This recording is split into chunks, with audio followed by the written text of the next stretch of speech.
ನಮಸ್ಕಾರ ಮಕ್ಕಳೇ.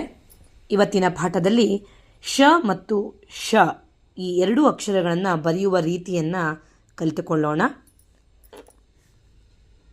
ಸಣ್ಣ ಶ, ಈ ಶವನ್ನು ಹೇಗೆ ಬರೆಯುವುದು ಅನ್ನುವುದನ್ನು ನೋಡೋಣ. ಈ ರೀತಿಯಾಗಿ ವಕ್ರವಾಗಿ ತೆಗೆದುಕೊಂಡು ಅಡ್ಡಗೆರೆ ಉದ್ದಗೆರೆಯನ್ನು ಹಾಕುವುದು. ಮತ್ತೊಂದು ಬಾರಿ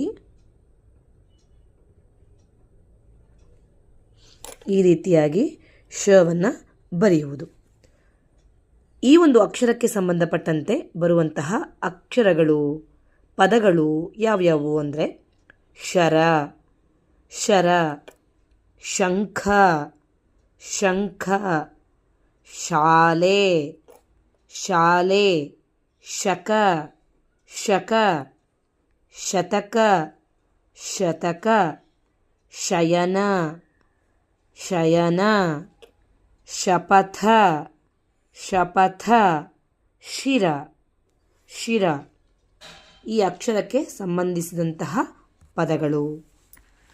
ಮತ್ತೊಂದು ಅಕ್ಷರ ಶ, ದೊಡ್ಡ ಶ. ಈ ಶವನ್ನು ಬರೆಯುವ ರೀತಿ ಹೇಗೆ ಅಂತಂದರೆ, ನಾವು ಪವನ್ನು ಅಭ್ಯಾಸ ಮಾಡಿದ್ವಿ, ನೆನಪಿದೆ ಅಲ್ವಾ?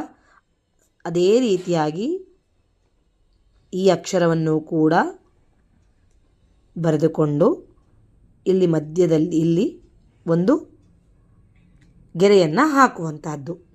ಹಾಕಿದಾಗ ಶ ಅಂತ ಹೇಳಿ ಉಚ್ಚಾರವನ್ನು ಮಾಡಬೇಕಾಗುತ್ತೆ. ಮತ್ತೊಂದು ಬಾರಿ ಪ ರೀತಿಯಾಗಿ ಬರೆದುಕೊಂಡು ಒಂದು ಗೆರೆಯನ್ನು ಹಾಕುವಂಥದ್ದು. ಈ ಅಕ್ಷರಕ್ಕೆ ಸಂಬಂಧಪಟ್ಟಂತೆ ಪದಗಳು ಷಟ್ಪದಿ, ಶರ, ಶರಬತ್ತು, ಶಿಕಾರಿ, ಶರಾಯಿ, ಷಟ್ಕೋನ.